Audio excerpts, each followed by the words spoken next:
KU Jinesh Kumar തന്നെയായിരിക്കും LDFിൻ്റെ സ്ഥാനാർത്ഥി എന്ന കാര്യം ഉറപ്പാണ്.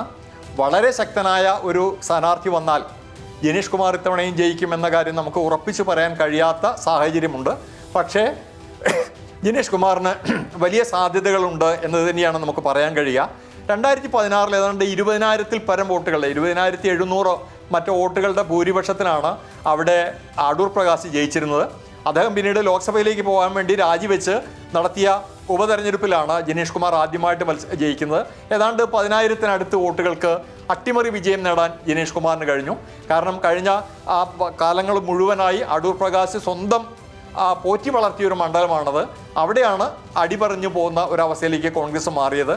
10,000 വോട്ടിന് അദ്ദേഹം ജയിച്ചു. പിന്നീട് അതൊരു ആക്സിഡൻ്റൽ ജയം എന്ന തരത്തിലാണ് ആളുകൾ കണ്ടതെങ്കിലും അടുത്ത തെരഞ്ഞെടുപ്പിൽ ഏതാണ്ട് 8,500-ഓളം വോട്ടിന് ജയിക്കാൻ ജിനേഷ് കുമാറിന് കഴിഞ്ഞു. ഇപ്പോഴും അവിടെ കോൺഗ്രസിന് വലിയ ഭീതി ഉണ്ടാക്കുന്ന ഒരാളായി ഒരു സ്ഥാനാർത്ഥിയായി ജിനേഷ് കുമാറിന് മാറാൻ കഴിയുന്നു എന്നത് വളരെ പ്രധാനപ്പെട്ട ഒരു കാര്യമാണ്. വളരെ നല്ല MLA എന്ന എതിരാളികളെ കൊണ്ട് പോലും പറയിപ്പിക്കാൻ കഴിയുന്ന തരത്തിലേക്ക് അദ്ദേഹം മാറിയിട്ടുണ്ട്. വലിയ തോതിൽ നേരത്തെ പറഞ്ഞ പോലെ തന്നെ മലയോര പ്രദേശങ്ങൾ ഉൾക്കൊള്ളുന്ന ഒരു സ്ഥലമാണിത്. വന്യമൃഗങ്ങളുടെ ആക്രമണങ്ങൾ ധാരാളമുള്ള ഒരു സ്ഥലമാണ്. നമ്മൾ അതുമായി ബന്ധപ്പെട്ട് അടുത്തിടെ അദ്ദേഹം ജിനേഷ് കുമാർ വാർത്തകളിൽ ഇടപെടുകയും ചെയ്തിരുന്നു. അതായത് വനംവകുപ്പ് ഉദ്യോഗസ്ഥർ അറസ്റ്റ് ചെയ്ത് കൊണ്ടുപോയൊരു പ്രതിയെ സ്റ്റേഷനിൽ നിന്ന് ഇറക്കിക്കൊണ്ടുവന്നു എന്നടക്കമുള്ള വിവാദങ്ങൾ. ആ തരത്തിൽ എല്ലാ കാര്യങ്ങളിലും ഇടപെടുകയും ജനങ്ങളോടൊപ്പം നിൽക്കുകയും വളരെ സാധാരണക്കാരനായി ജീവിക്കുകയും ചെയ്യുന്നു എന്നുള്ളൊരു ചെറുപ്പക്കാരൻ, വളരെ ചെറുപ്പക്കാരനായ ഒരു വ്യക്തി എന്ന നിലയിൽ കൂടി വലിയ തോതിൽ സ്വീകാര്യത അദ്ദേഹത്തിന് വന്നിട്ടുണ്ട്. അത് ആ തരത്തിൽ LDFന് വളരെ ആത്മവിശ്വാസത്തോടു കൂടി രംഗത്തിറക്കാൻ പറ്റുന്ന ഒരു സ്ഥാനാർത്ഥിയാണ് ജിനേഷ് കുമാർ തന്നെയായിരിക്കും അവിടെ സ്ഥാനാർത്ഥി എന്ന കാര്യം ഉറപ്പായിട്ടുണ്ട്. അതിൻ്റെ പ്രവർത്തനങ്ങൾ നടന്നുകൊണ്ടിരിക്കുകയാണ്.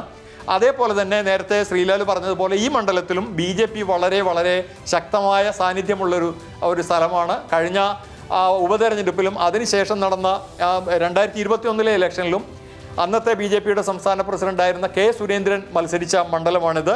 39,800 വോട്ടുകൾ 2016-ലും പിന്നീട് 32,800 വോട്ടുകൾ പിന്നീടും ജയിച്ചു. പിന്നീടും അദ്ദേഹത്തിന് നേടാനായി. ഇത്രയും വലിയൊരു വോട്ട് സംഭരിക്കാൻ അന്ന് K. സുരേന്ദ്രന് കഴിഞ്ഞിട്ടുണ്ട്. അത്രയും വോട്ടുകൾ BJPക്ക് ഉണ്ട്.